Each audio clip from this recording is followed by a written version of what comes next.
Blue Lock episode yang ke-60 dibuka dengan sebuah potongan panel cerita singkat yang luar biasa menarik.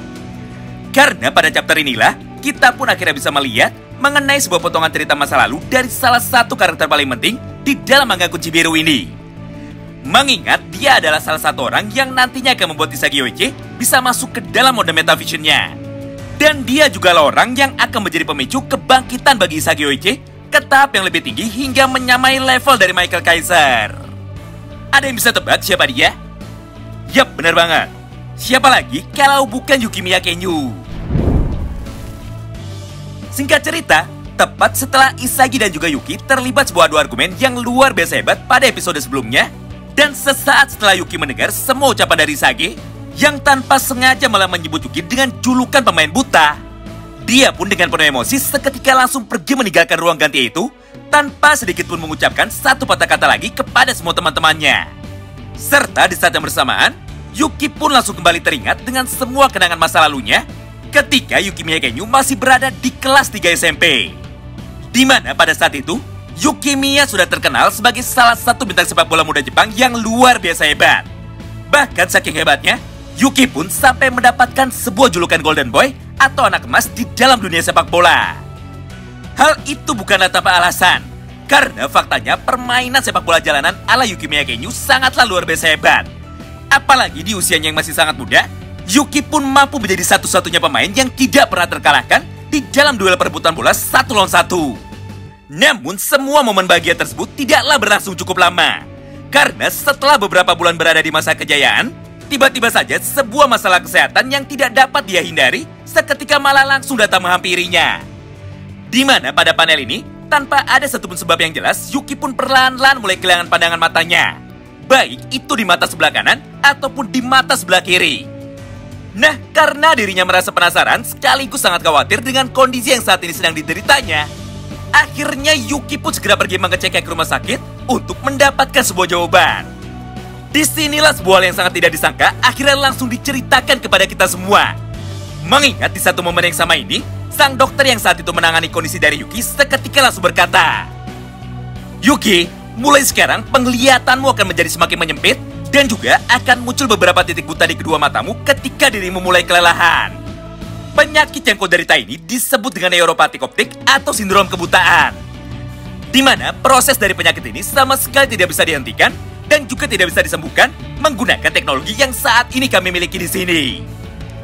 Jadi kau harus berhati-hati dan kau pun harus mampu menjaga kondisimu, karena jika tetap kau paksakan, maka matamu malah akan menjadi buta permanen.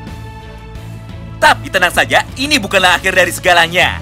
Mengingat walaupun penyakitmu ini tidak bisa disembuhkan, namun melalui perawatan dan juga terapi yang tepat, maka proses kebutaanmu itu masih bisa diperlambat."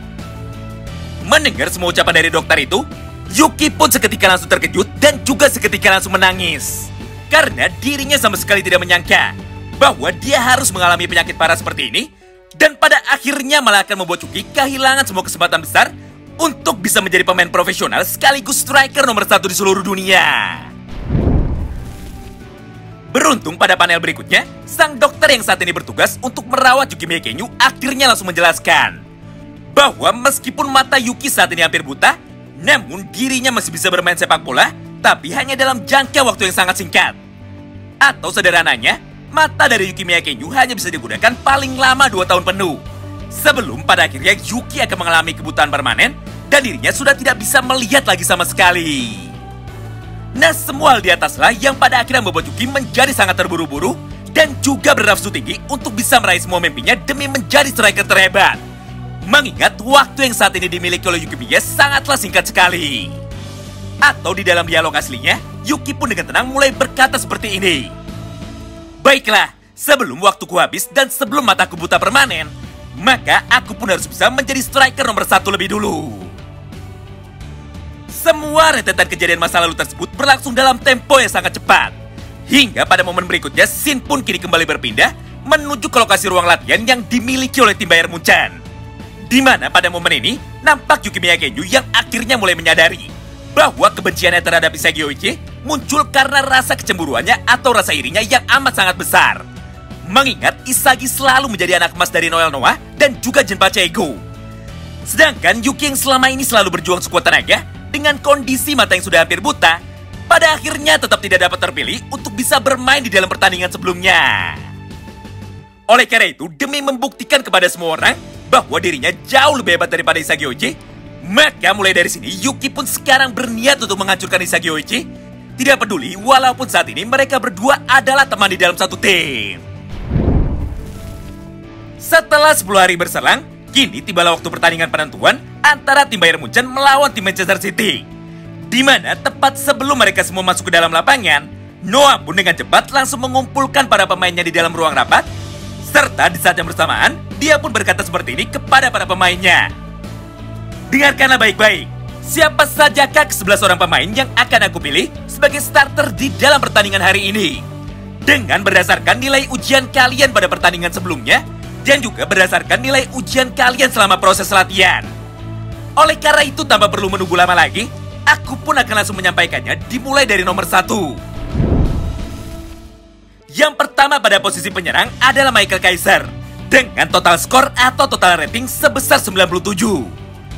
Kemudian yang kedua adalah Rensuke Kunigami, di mana pada pertandingan ini dia pun akan kembali bermain pada posisi penyerang kedua alias second striker dengan total nilai rating sebesar 90. Nah, untuk lini tengah sendiri secara umum isinya masih sama, di mana posisi ini akan ditempati oleh 3 orang pemain tengah paling hebat di dalam tim Bayern Munchen, yaitu Isagi Oichi, Alexis Ness, dan juga Benedikt Grimm. Terpilihnya Isagi di dalam tim ini bukanlah tanpa alasan. Mengingat pada pertandingan sebelumnya, Isagi berhasil mencuri bola dari para pemain tim Bayern Munchen di dalam setiap percobaannya. Dan dia pun juga berhasil memberikan satu buah umpan untuk membawa kemenangan bagi tim kita. Berdasarkan hal itu, maka skor atau rating dari Isagi pun saat ini sudah meningkat dengan sangat drastis.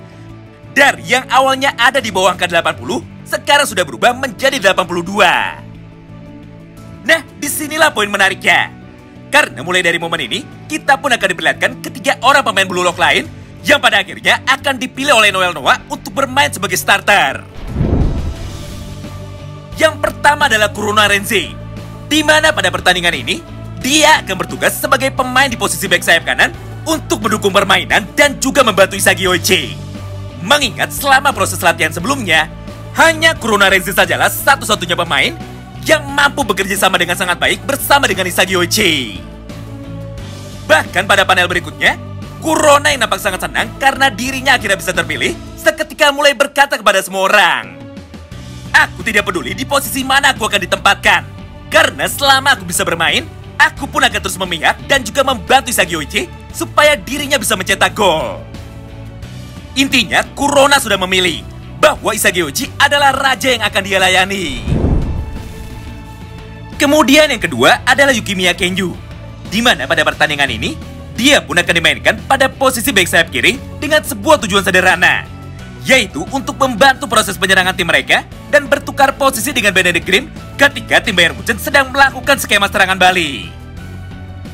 Nah, kini sampailah kita kepada pemain yang terakhir, di mana pemain yang ketiga ini merupakan pemain paling santai dan paling tidak memiliki beban, karena nyatanya tidak peduli di posisi mana dia dimainkan, dia pun akan tetap menerimanya dengan tenang tanpa sedikit pun mencoba untuk membatahnya.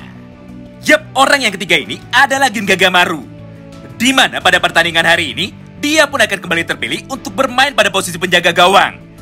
Mengingat hanya Gagamaru sajalah satu-satunya orang yang memiliki nilai paling besar sebagai seorang kiper, bahkan jauh lebih besar daripada kiper utama tim Bayern Munchen. Nah, dengan ini maka sudah ada 11 orang pemain terpilih yang akan langsung dimainkan oleh Noel Noah pada pertandingan penentuannya melawan tim Manchester City. Momen pun kini berpindah. Setelah beberapa waktu berlalu, Noah pun akhirnya mulai menutup sebuah rapat singkat tersebut dengan berkata seperti ini.